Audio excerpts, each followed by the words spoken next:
বন্ধু, আজকে আমি চলে এসেছি আপনাদের প্রিয় চ্যানেল গাছের কথা ফুলের কথা।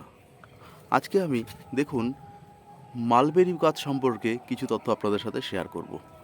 আপনি আমার এই গাছটিকে আশা করি দেখতে পাচ্ছেন। গাছটির বয়স কিন্তু মাত্র 6 মাস। বন্ধু, এখনও পর্যন্ত আমি এটিকে 8 ইঞ্চি টবে প্রতিস্থাপন করেছিলাম। সেই 8 ইঞ্চি টবে কিন্তু এখনও পর্যন্ত রেখেছি।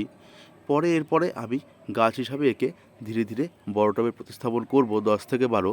তবে এই মুহূর্তে এখনও পর্যন্ত এই 8 ইঞ্চি টবে রেখেই কিন্তু বন্ধু দেখুন গাছটি কী সুন্দর ফলে ভরে উঠেছে, লাল হয়ে উঠেছে। তো এর প্রথমে আলোচনা করব এর মাটি তৈরি সম্পর্কে। মাটি তৈরি করার ক্ষেত্রে এই গাছকে কিন্তু কোনো রকম রাসায়নিক সার দেবেন না। রাসায়নিক সার না দিলেই কিন্তু এই গাছ সবথেকে বেশি সুন্দরভাবে বেড়ে উঠবে। একে জৈব সার প্রয়োগ করুন। আপনি 40% গার্ডেন সয়েল, তার সাথে 10% বালি মেশাবেন। তার সাথে 40% আপনি দেবেন ভার্মি কম্পোস্ট বা 8 থেকে 1 বছরের পুরনো গোবর সার মিশ্রিত করে। তার সাথে আপনি সামান্য পরিমাণে আপনি দিতে পারেন শিংকুচি বা দিতে পারেন হাড়ের গুঁড়ো, বোন ডাস্ট। এগুলো আপনি এর সাথে প্রয়োগ করে এটাকে মিশ্রণ তৈরি করে তারপরে কিন্তু আপনি গাছটিকে প্রতিস্থাপন করুন। এবং এর জন্য খুব বেশি আলাদা করে কোনো পরিচর্যার প্রয়োজন হয় না। এই গাছের খুব একটা রোগ বালাইও আমি চোখে পড়েনি। খুব প্রয়োজন হলে আপনি মাসে একবার কীটনাশক না দিয়ে নিম তেল স্প্রে করতে পারেন। তাহলে কিন্তু এই গাছের পক্ষে যথেষ্ট ভালো হবে। এবার বলি, এই গাছ প্রতিস্থাপন করলে আপনি কি হেলথ বেনিফিট পাবেন। মূলত এটি একটি ভিটামিন সি এর একটি রিচেস্ট সোর্স।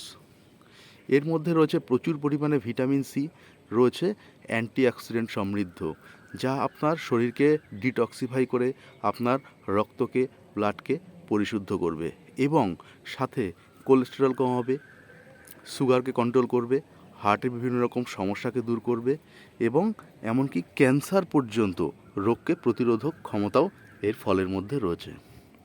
সেই জন্য আমরা প্রত্যেকে কিন্তু এই ধরনের একটি ফলকে আমাদের ছাদ বাগানে স্থান দিতেই পারি। মূলত মালবেরিকে আমরা অনেকে তুত ফল বলেও জানি। তো এই গাছকে আপনারা বিশেষ কোনো রাসায়নিক সার না দিয়ে জৈব সার প্রয়োগের মাধ্যমে করুন। আপনারা প্রয়োজনে আপনাদের বাড়িতে ফেলে দেওয়া বিভিন্ন পাতা বা পচা পাতা বা শুকনো পাতা, সেগুলোকে গুঁড়ো করে পাতা পচিয়েও কিন্তু আপনি মাটির সাথে মিক্স করতে পারেন।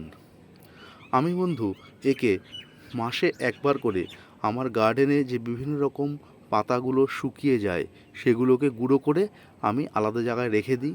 15 দিন পর আমি তার সাথে সামান্য পরিমাণে ডিমের খোলা গুঁড়ো করে তার সাথে মিশ্রিত করে কিন্তু আমি দিয়ে এই মাটির সাথে সুন্দর করে মিশিয়ে দিই। এই খাবারে কিন্তু এই গাছের সবথেকে বেশি বেনিফিশিয়াল হয়।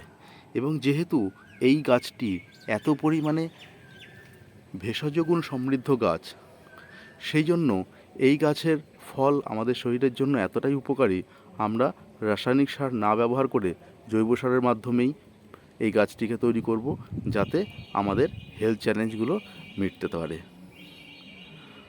বন্ধু, এই সামান্য পরিচর্যাতেই কিন্তু আপনারাও আপনাদের ছাদ বাগানে এরকম একটি সুন্দর মালবেরি গাছ প্রতিস্থাপন করতেই পারেন। সারা বছর পাবেন। মূলত শীতের সময় ডরমেট পিরিয়ডে সামান্য পরিমাণে কম মালবেরি দেখা গেলেও এই গাছ থেকে কিন্তু আপনারা সারা বছরই কম বেশি ফল পাবেন। গাছ কিন্তু লাল হয়ে ভরে উঠবে। এই ছিল বন্ধু আমার আজকের এই সামান্য ভিডিও। আশা করছি আপনার এই ভিডিওটি আপনার যদি ভালো লাগে আমার চ্যানেলটিকে প্লিজ সাবস্ক্রাইব করে দেবেন। ভালো থাকবেন বন্ধু, শুভকামনা নিরন্তর।